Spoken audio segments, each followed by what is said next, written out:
Sejumlah kader Partai PD Perjuangan belakangan mengkritik penanganan pandemi pemerintah Presiden Jokowi. Bahkan kritik juga disampaikan oleh Ketua DPP Puan Maharani. Sebagai partai pengusung menjadi anomali ketika kader Banteng mengkritik Jokowi.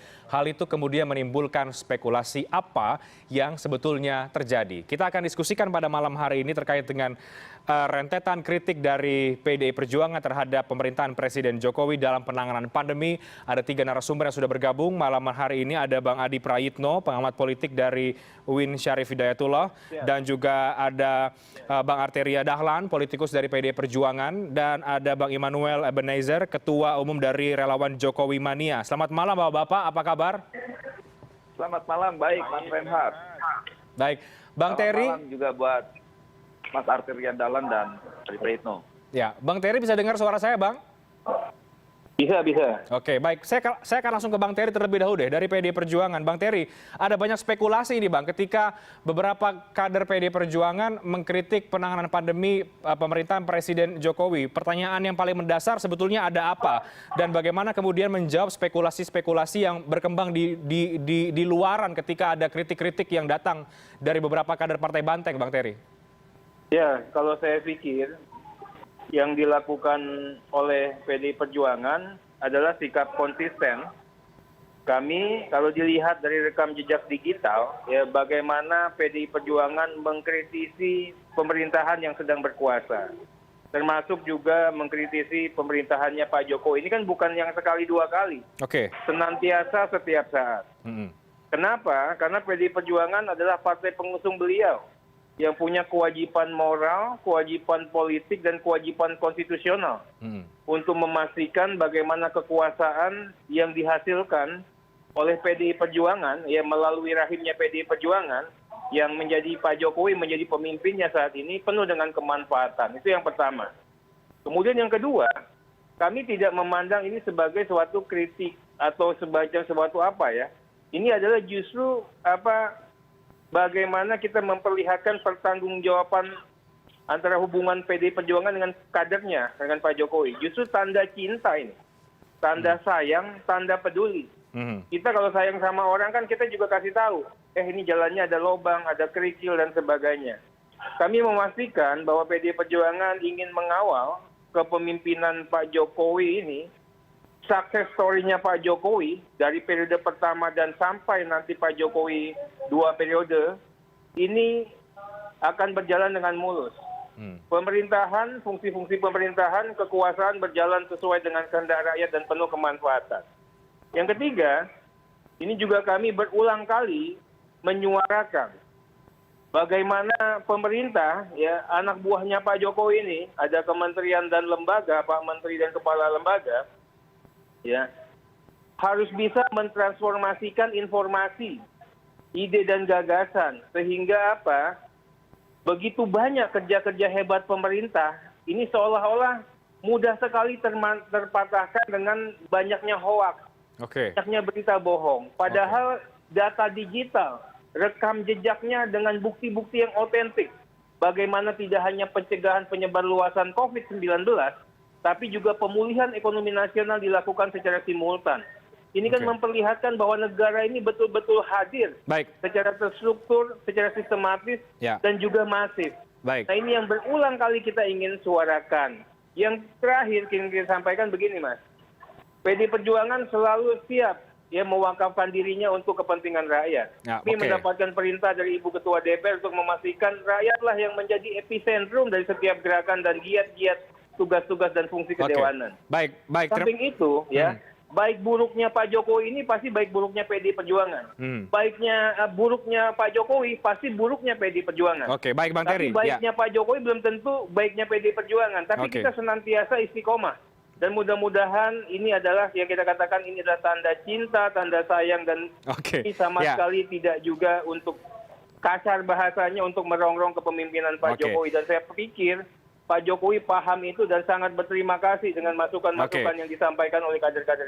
Baik Bang Terry, bisa kita tangkap apa yang tadi Anda sampaikan. Saya ke Bang Immanuel dulu sebagai relawan Jokowi mania, pecintanya Pak Jokowi. Ini bahasanya Bang Terry tadi, kritik yang disampaikan oleh beberapa kader PD Perjuangan, bahkan Ibu Puan Maharani juga adalah bentuk sayang, bentuk cinta. Apakah Anda melihat hal yang sama, Bang Immanuel? Kalau saya melihat pada hal yang berbeda ya. Pertama mungkin saya lihat yang pertama kritiknya ketua DPR bukan soal kader PDIP. Artinya PDIP partai yang ngusung Pak Jokowi maju sebagai Pilpres. Benar apa yang disampaikan Pak Arteria Dahlan itu, PDI punya tanggung jawab moral dan tanggung jawab konstitusional, betul. Tapi harus dipahami bahwa PDIP adalah partai pemerintah hari ini. Artinya ada komunikasi politik atau etika politik yang seharusnya bisa disampaikan. Bukan secara gamblang di mata publik seakan-akan ini kan partai ini seakan-akan merongrong. Benar tadi apa Arteria Dahlan bilang? Tidak. Ini ada kecintaan, tapi opini yang terbangun adalah pemerintahan ini tidak lagi solid. Kedua, pemerintahan Jokowi, PDI sebagai partai pengusung, ini seakan-akan macam apa, tidak ada kerelaan lagi untuk mensupport pemerintahan Jokowi. Mungkin kita lihat, walaupun kita lihat sama-sama bahwa Pak Effendi Simbolon memang dari awal memang beliau ini orang yang tidak mendukung Presiden Jokowi untuk jadi presiden. Kita tahu lah, kita tahu rekam jejaknya beliau ini. Walaupun kita lihat konsistensi beliau mengkritik presiden itu luar biasa. Tapi sekali lagi saya rasa ini malah ada semacam anomali. Itu anomali yang ditunjukkan PDIP sebagai partai pengusung beliau. Seharusnya etika komunikasinya harus dibangun. Atau saya nggak tahu persis apa maksud dan tujuan politik di balik kritik ini semua. Tapi saya punya keyakinan bahwa PDIP mulai sedikit meninggalkan Presiden Jokowi. Ya, menarik bacaan Anda. Saya harus ke Bang Terry. Bang Terry, respon Bang, karena seharusnya sebagai partai pengusung yang melakukan komunikasi politik bahkan mungkin lebih mudah seharusnya daripada kemudian menyampaikan itu ke ruang publik. Mungkin kira-kira begitu maksud dari Bang Immanuel. Ya, saya hormati pendapatnya sahabat saya Pak Immanuel.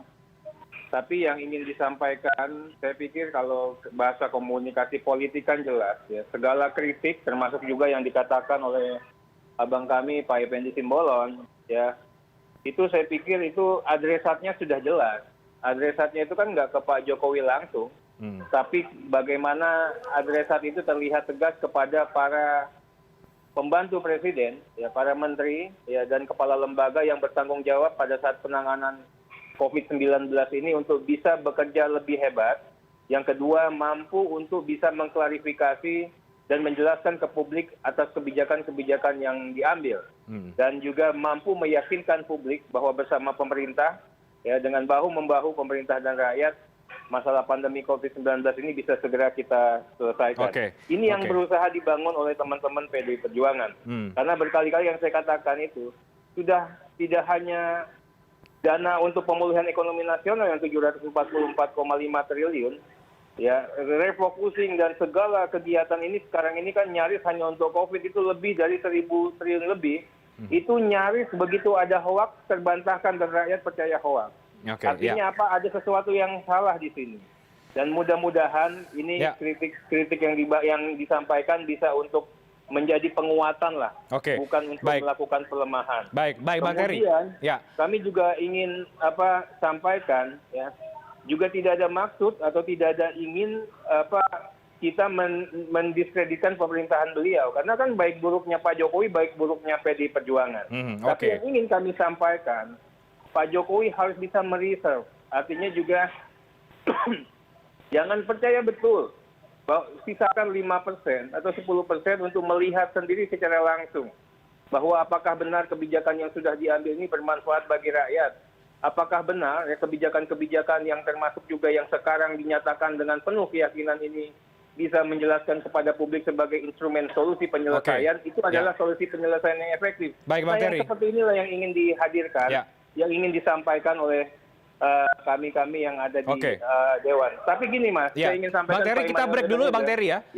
Nanti disampaikan usai jeda. Kita harus break. Saya akan tanya juga nanti ke Bang Adi Praitno dan juga Bang Immanuel. Kalau kemudian ini memang terlihat PD Perjuangan mulai berjarak, apakah Bang Adi Praitno juga melihat hal yang sama? Berjaraknya ini kenapa? Tapi kita... Ya, nanti kita jawab di segmen berikutnya. Kami harus break. Kita akan segera kembali sesaat lagi. Yang terukur itu adalah...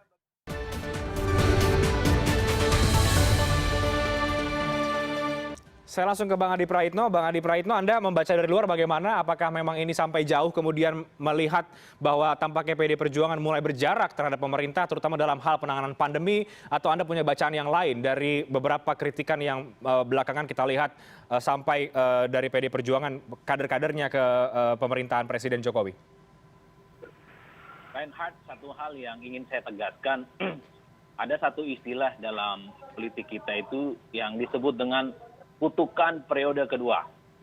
Nah, jadi siapapun presidennya, kalau dia jadi presiden 2 periode, biasanya di periode itu ada kutukan. Kutukan pertama itu adalah tingkat ketidakpercayaan publik secara umum itu menurun terhadap kinerja pemerintah di bidang politik, di bidang ekonomi, di bidang hukum, dan lain-lain. Dan itu terjadi pada SBY.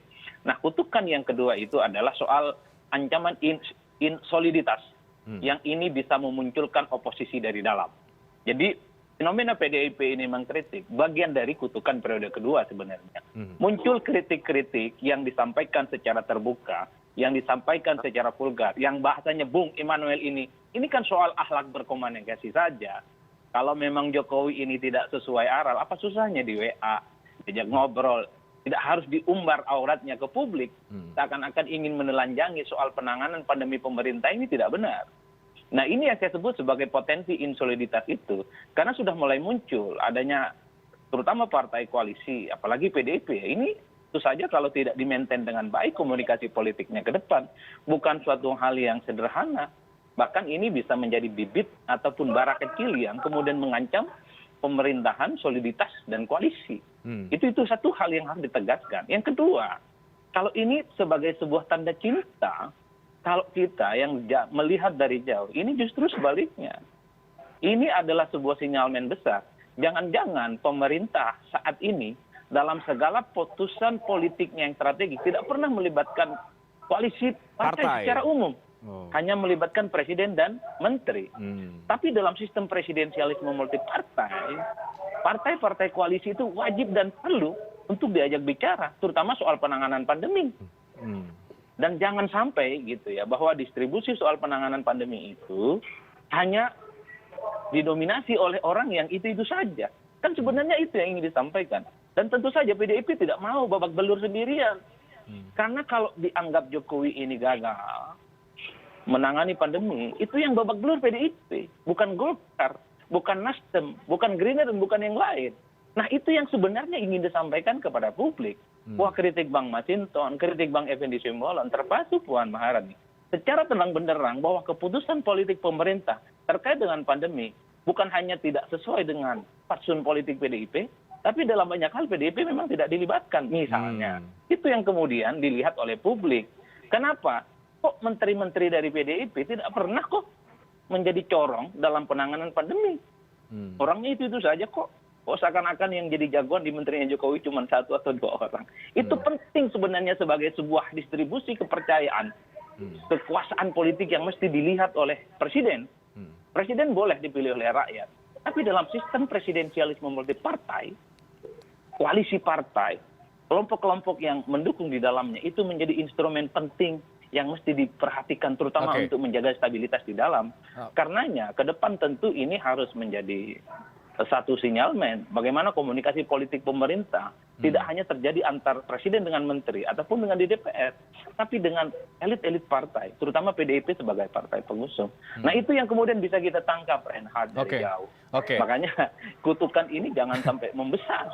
Kasian nanti Bang Immanuel yang harus babak belur juga kan, harus menjadi pembelaan terhadap Jokowi. Nanti kita tanya soal komunikasi Pak Jokowi dengan PD Perjuangan ke Bang Terry, tapi saya ke Bang Immanuel dulu. Tanggapan Anda bagaimana, Bang Immanuel? Kalau Anda tadi kemudian mulai bertanya-tanya apakah ini ada spekulasi politik misalnya, atau mulai meninggalkan presiden, parameter yang Anda gunakan apa? Pertama gini, parameternya kita lihat kan Puan lagi sibuk mau nyapres. Kedua, kita lihat memang beberapa elit-elit yang mengkritik Jokowi ini kan orang yang punya resistensi cukup tinggi ke Pak Presiden Jokowi. Walaupun kita lihat kegelisahan PDIP ada kegelisahan juga kita relawan Jokowi. Gitu. Tapi persoalannya adalah komunikasi politik yang disalurkan, apalagi kapasitas Mbak Puan sebagai Ketua DPR RI, artinya kan lebih mudah untuk menyampaikan keluhan-keluhan atau kegelisahannya. Nah tadi apa yang disampaikan Mas Adi itu persoalan kutukan politik periode kedua ini memang ini kan membahayakan.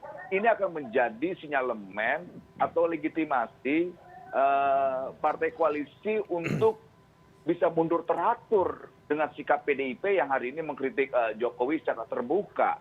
Karena dianggap, loh partai yang mengusung aja sudah melakukan konfrontasi terhadap orang yang diusung. Berarti jangan pernah berharap loyalitas terhadap partai koalisi yang lainnya. Karena mereka memang secara moral dan secara politik tidak terlalu punya beban. Misalnya tadi disampaikan Adi Prayitno, Golkar nggak punya beban.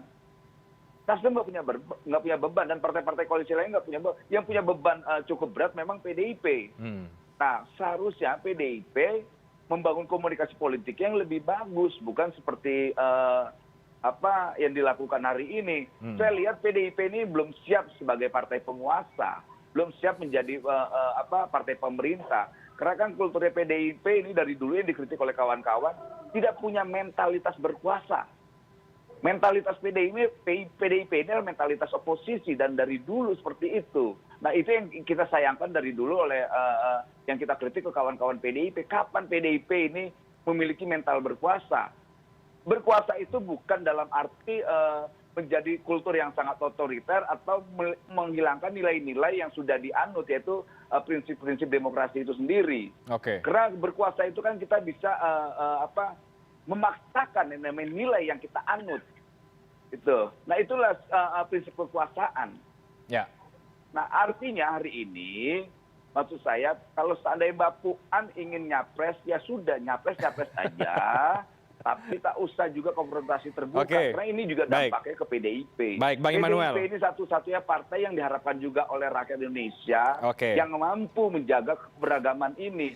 Kalau seandainya PDIP secara moral merontokkan kewibawaan pemerintahan Jokowi, dampaknya luar biasa buat bangsa ini juga. Dan kita sebagai pendukung ini juga punya kegelisahan. Kegelisahan PDIP itu sama dengan kegelisahan relawan. Problemnya kenapa? Anggaran yang begitu banyak sampai detik ini dampaknya tidak ada ke rakyat. Ini jadi banjakan para brutus-brutus di istana. Para bandit-bandit, para maling-maling, garong yang hari ini memanfaatkan pandemik ini jadikan apa?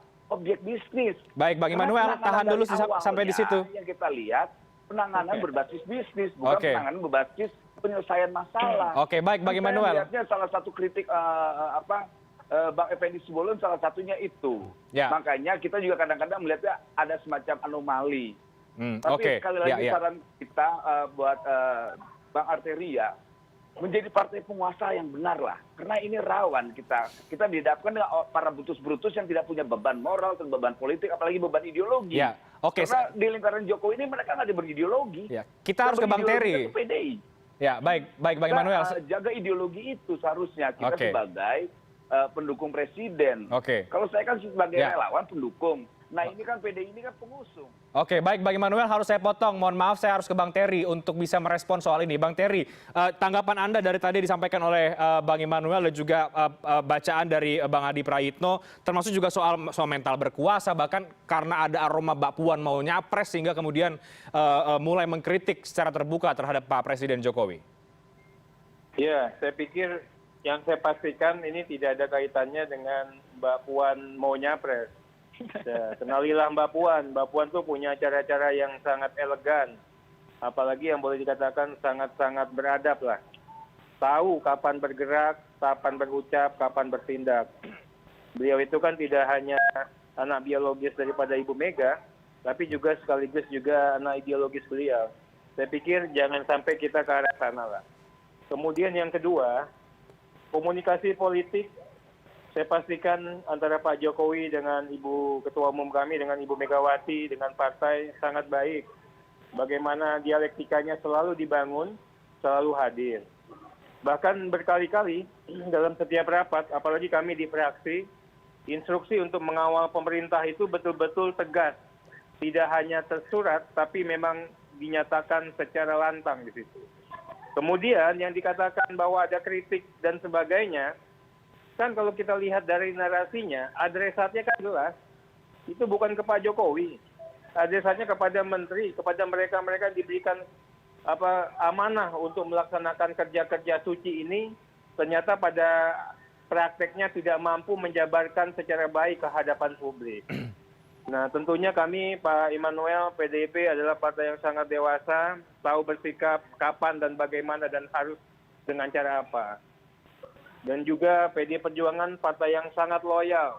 Teman saja tidak pernah ditinggalkan oleh PDI Perjuangan. Apalagi kader kita, apalagi kader yang menjabat sebagai kepala pemerintahan. Soal mental berkuasa itu bagaimana, Bang Terry?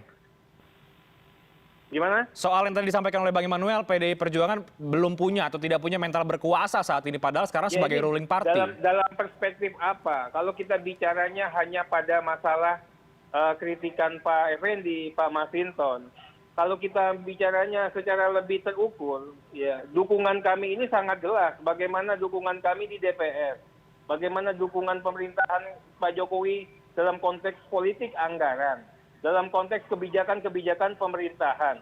Dalam banyak hal ini jujur aja, yang menjelaskan itu kami, bukan pihak pemerintah. Tapi ini kan selalu kita telan, ya. Bagi kami kita tidak pernah mempermasalahkan. Intinya support penuh kepada pemerintahan Pak Jokowi itu senantiasa hadir dan menjadi kewajiban. Tapi sikap kritis itu juga kita harus senantiasa hadirkan. Ibu Ketua DPR mengatakan rakyatlah yang harus menjadi epicentrum dari setiap giat-giat gerakan. Bukan berarti kita meninggalkan Pak Jokowi. Kita ingin menyempurnakan kerja-kerja hebat yang diberikan atau yang sudah dikerjakan oleh Pak Jokowi. Dan dalam banyak hal, ya, kalaupun kita seringkali tidak dilibatkan, kita tidak kecil hati. Kami memberikan ruang kepada seluruh anak bangsa yang hebat-hebat juga untuk turut ambil dalam fungsi-fungsi pemerintahan. Nah, ini yang kita ingin sampaikan, harusnya kalaupun dianggap kritik, itu harusnya ingin membangun optimisme, ingin menyempurnakan kerja-kerja yang sudah ada. Ya, Bang Terry, berarti betul dong kalau kemudian disampaikan tadi PDI Perjuangan jarang dilibatkan, tidak dilibatkan. Tadi karena tadi Anda mengatakan saya katakan itu. Kalaupun ada yang berpendapat tidak dilibatkan, sekalipun kita tidak kecil hati. Kami pikir yang pemerintahan ini kan harus berbagi. Ya kerja-kerja pemerintahan kan banyak orang hebat juga. PDI Perjuangan juga tidak akan kecil hati ya apabila tidak dilibatkan. Dan pada prinsipnya dalam banyak hal kami pun juga dilibatkan. Intinya beginilah. Kalau dikatakan kita mensupport pemerintah, pastinya kita support. Ya, parameternya dengan jelas. Bagaimana politik anggaran, bagaimana kebijakan-kebijakan yang diambil. Bagaimana menjelaskan kebijakan-kebijakan yang tatkala pemerintah tidak mampu menjelaskan kepada publik. Ini kan diambil semua oleh PDI Perjuangan.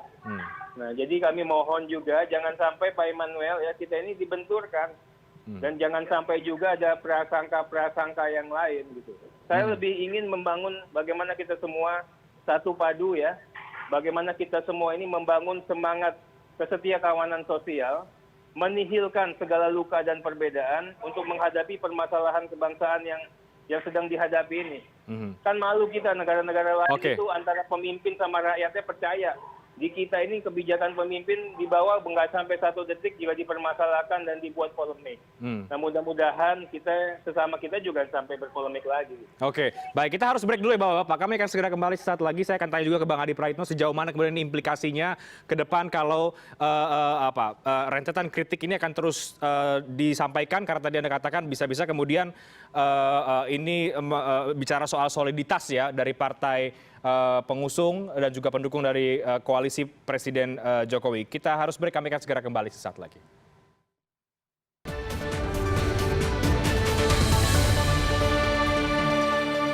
Baik, kami lanjutkan diskusinya. Saya ke Bang Adi Praitno. Bang Adi, kalau tadi Anda membaca ini adalah kutukan periode kedua ya, berarti 2024 artinya sudah mulai dipanaskan sejak hari ini mungkin dengan sikap-sikap partai politik yang mungkin ya bisa saja kemudian jadi berjarak dan lain sebagainya.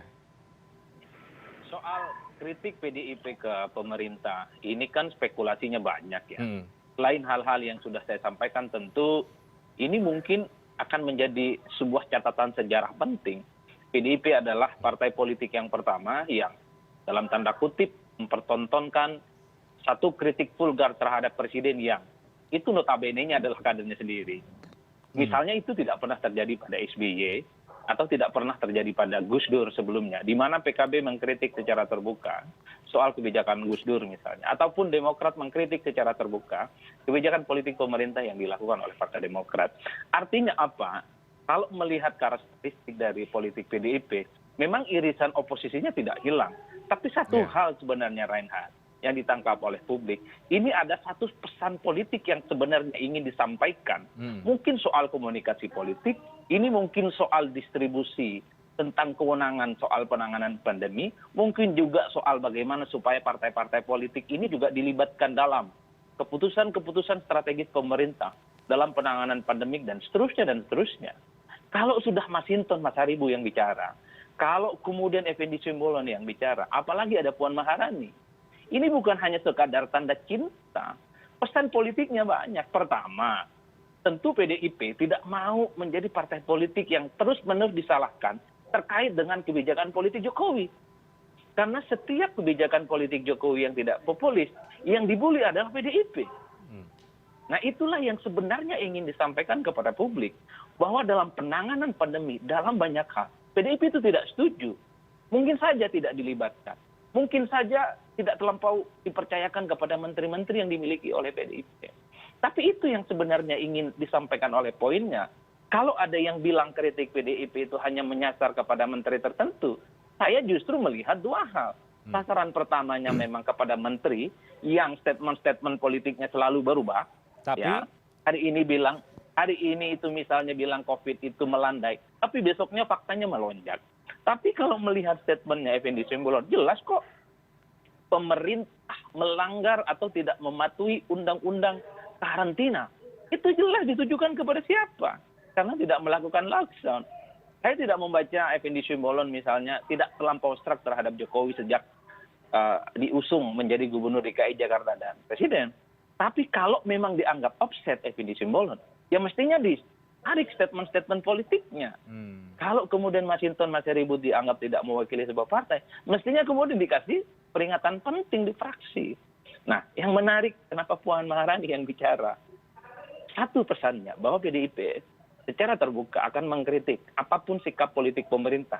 Mungkin sebagai bentuk tanda cinta, tapi satu hal, di tengah orang tidak ada yang berani mengkritik kebijakan politik Jokowi, maka di situ ada Puan Maharani, Ketua DPR, yang juga kader PDIP, Putri Mahkota, ya, yang berani secara terbuka mengkritik kebijakan politik pemerintah. Itu yang sebenarnya spekulasi yang lebih mencuat yang ditangkap oleh publik saat ini, Reinhard, ya, ketimbang hal-hal lain sih menurut saya. Nah yang kedua bagi saya, soal kutukan periode kedua, ini kan sebenarnya memancing partai politik yang lain, yang selama ini sebenarnya tidak terlampau happy ketika Prabowo dan Gerindra masuk koalisi.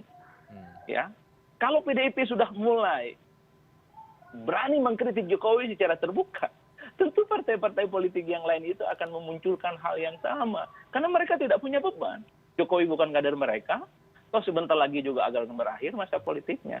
Makanya bara api yang kemudian menjadi letupan, kritikan kader PDIP 3 orang ini, kalau tidak segera dipadamkan, insoliditas kutukan periode kedua ini tinggal menunggu waktu dalam hitungan hari, dalam hitungan bulan, dan mungkin tidak akan waktu yang lama, 3 bulan, 4 bulan, kita lihat ke depan. Saya kira akan banyak partai politik yang juga akan berlaku sama seperti PDIP. Baik, apalagi kalau kemudian semuanya bicara soal kepentingan partai ya, apalagi menuju ke 2024. Jadi kemudian Bang Adi Praitno membaca sampai ke arah sana. Saya ke Bang Immanuel kalau begitu, tadi sudah dibantah juga sebetulnya Bang Immanuel soal mengarah bahwa ini ada kaitannya dengan rencana pencapresan Mbak Puan Maharani.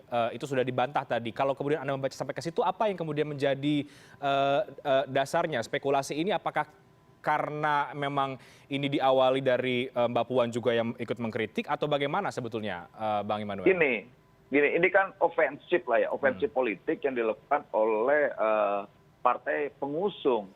Dan tidak ada namanya sejarah, persis tadi ya Pak Mas Adi bilang, tidak ada dari sejarah pemerintahan partai pengusung itu atau partai pemerintah itu menyerang pemerintahannya sendiri. Dan ini kan sangat anomali sekali. Ketika presiden dibilang melanggar konstitusi, ini kan bukan ofensif politik lagi, tapi ini ofensif secara ideologis. Ketika orang melanggar konstitusi dalam politik apapun, itu adalah cacat yang paling tercela di antara segala-galanya. Adalah apa? Cacat konstitusi. Nah ini yang kita kaget ofensif ini, serangan ini. Ini belum pernah dimanapun dunia, ketua parlemen atau anggota parlemen pendukung atau anggota parlemen pemerintah menyerang dengan kata-kata atau pilihan kata diksinya adalah melanggar konstitusi. Dan ini mengerikan sekali. Kami masih melihatnya serangan ofensif yang dilakukan oleh Effendi Simbolon dan Mbak Puan. Kalau Mbak Puan jelas sekali, ini problem elektabilitas Mbak Puan yang sampai sekarang 0, yang belum naik-naik. Artinya ginilah, sebagai partai pemerintah, sebagai pengusung, harusnya menjaga soliditas itu. Bahaya. Ini akan menjadi peluru atau menjadi legitimasi politik partai koalisi yang lain untuk melakukan apa. Ini yang saya khawatirkan Gus Dur, pemerintahan Gus Dur kedua terjadi. Ketika Gus Dur ditinggalkan ramai-ramai oleh para menteri dan para pembantunya. Kenapa? Partai pengusungnya aja melakukan serangan ofensif politik yang begitu dahsyat, melanggar konstitusi Pak Reinhardt. Ini tidak ada dimanapun dunia yang namanya partai pemerintah melakukan serangan-serangan berkaitan dengan pelanggaran konstitusi. Kalau kritik berkaitan dengan kinerja, itu anggap hal yang biasa, logis, masih kita bisa rasionalisasi. Ketika pemerintahan dibilang melanggar konstitusi, wah itu udah menurut saya udah aib sekali dalam sebuah pemerintahan. Jadi Anda khawatir, Bang Immanuel? Sangat khawatir lah. Ini ofensif yang paling dahsyat Pak. Ini bukan kritik, ini sebuah serangan yang fatal ya. Ini berkaitan dengan melanggar konstitusi Pak. Presiden dibilang melanggar konstitusi, gila nggak tuh? Ini dahsyat sekali, makanya kita kaget kok, kacau. Jadi gini, ini kan mulai eskalasi, mulai naik lah ya. 2022 itu kan tahun politik. Yang saya khawatirkan, presiden akan ditinggalkan oleh menteri-menterinya yang tidak punya ideologi. Baik. Yang punya ideologi aja menyerang dengan nada yang mengerikan sekali. Ofensif politiknya mengerikan, melanggar konstitusi. Apalagi menteri-menteri yang tidak punya latar belakang ideologi. PDI memang mungkin mereka partai ideologis. Lalu bagaimana yang tidak ideologis? Baik, Bang Immanuel. Yang dilakukan PDI hari ini, itu akan menjadi parameter para menteri-menterinya untuk meninggalkan presiden nanti. Saya ke Bang Terry terakhir. Bang Terry, logika yang tadi disampaikan oleh Bang Immanuel, juga Bang Adi Praitno juga sebetulnya bisa masuk di akal. Ketika partai pengusung utama justru mengkritik, ini bisa menjadi pemancing partai-partai yang lain untuk kemudian bereaksi yang sama, sehingga ada soliditas yang kemudian bisa terganggu ke depan dari pemerintahan Presiden Joko Widodo dengan kritik-kritik seperti ini. Bahkan dinilai tadi ini bukan sekedar kritik sebetulnya, Bang Terry. Ya, saya pikir ini terlalu berlebihan lah yang disampaikan. Kritik vulgar. Kemudian kalau kami melihat, ini kan sama ini namanya, kalau istilah saya itu watawasau bil haq watawasau bil sabr. Berlomba-lomba untuk saling mengingatkan untuk kebaikan semua. Ini upaya korektif untuk perbaikan. Jangan-jangan Pak Jokowi sama kita senang. Jadi saya juga, ya kita jangan berandai-andai. Seolah-olah PDI sama Pak Jokowi jauh dan sebagainya. Yang berikutnya, ya ini nggak ada yang salah. Nggak perlu juga Mas Hinton Pasaribu, Bang Effendi dan sebagainya itu perlu dikoreksi oleh fraksi. Itulah hebatnya PDI Perjuangan, sebatas untuk menyuarakan kepentingan rakyat selalu dilindungi. Nggak ada itu ditegur dan sebagainya. Nah, yang kemudian yang kita ingin sampaikan begini loh, teman-teman yang di sana, Pak Jokowi itu harus kita jaga. Tapi jaganya jangan sampai mengatakan semua yang dikerjakan Pak Jokowi itu benar. Anak buahnya Pak Jokowi kalau kerja itu benar, nggak boleh begitu. Kasihan nanti Pak Jokowinya. Pak Jokowi juga harus terkoreksi dengan cara-cara kita. Nah, untuk itulah makanya Pak Jokowi akan semakin dekat dengan kita semua, termasuk juga dengan rakyat. Kalau dikatakan begini salah, ini dalam sekali, ini anti ideologi dan sebagainya, kata siapa dan dalam perspektif apa? Nah, kami ingin sampaikan ya, kita nggak sampai ke sana lah. Jangan terlalu sensitif. Pastinya PDI Perjuangan yang paling setia untuk memproteksi Pak Jokowi dibandingin yang lain. Yang terlalu sensitif siapa ini, Bang Terry? Siapa yang terlalu sensitif? Sampai mengatakan kaitannya sama ideologi dan sebagainya. Kita sensitifnya sama rakyat. Rakyat yang harus jadi epicentrum segala giat dan pergerakan dan kepentingan. Nah, saya juga keberatan apabila dikaitkan tadi sampai ada kalimat elektabilitas Mbak Puan tidak naik-naik. Ya Pak Jokowi menang karena yang jadi ketua tim pemenangannya Mbak Puan. Jangan begitulah. Jangan kita tidak menafikan seperti itu. Kita tidak menafikan. Kami ingin sampaikan gini. PDIP sebagai partai kalau mau jujur, yang bikin menang Pak Jokowi itu partai politik. Udahlah, yang bikin menang Pak Jokowi itu partai politik, bukan yang lain. Kalau partai politik kenapa kerjanya terukur? Kita tidak kalau salah disanksi. PDIP, nggak bisa kabur. Ada alamatnya dan pertanggungjawabannya. Setiap 5 tahun akan ada pemilu. Bukan oposisi. Percayalah itu. Jadi saya minta semuanya yang dibangun itu adalah Bang Terry. Semangat mempersatukan. Ya. Baik. Jangan dipertentangkan PD Perjuangan dengan Pak Jokowi. Baik, Bang Terry. Jangan negasikan ya upaya Pak Jokowi dengan statement-statement yang dihadirkan oleh teman-teman dari PD Perjuangan. Kita semua sayang kok sama Pak Jokowi. Kita semua pasti melindungi kepemimpinan beliau. Oke, baik. Dialog yang sangat menarik, Bapak-Bapak sekalian, tapi sayangnya kita harus akhiri sampai di sini. Tapi kita bisa tangkap kemudian apa perspektif dari masing-masing, baik Bang Terry, Bang Immanuel, dan juga Bang Adi Praitno dari rantaian kritik yang disampaikan oleh beberapa kader PDI Perjuangan. Mari kita akan lihat ke depan sejauh mana ini akan bergulir. Apakah memang sesuai dengan bacaan dari Bang Adi dan juga Bang Immanuel, kekhawatiran itu mungkin bisa terjadi atau tidak. Mari kita akan tunggu bagaimana fenomena ataupun dinamika ini ke depan. Terima kasih banyak Bang Terry, Bang Immanuel, Bang Adi Praitno. Terima kasih untuk diskusi yang sangat menarik. Sayang waktu terbatas. Terima kasih. Selamat malam, sehat selalu Bapak-Bapak sekalian. Dan Adi Praitno dan Reinhardt. Baik, terima kasih. Selamat malam.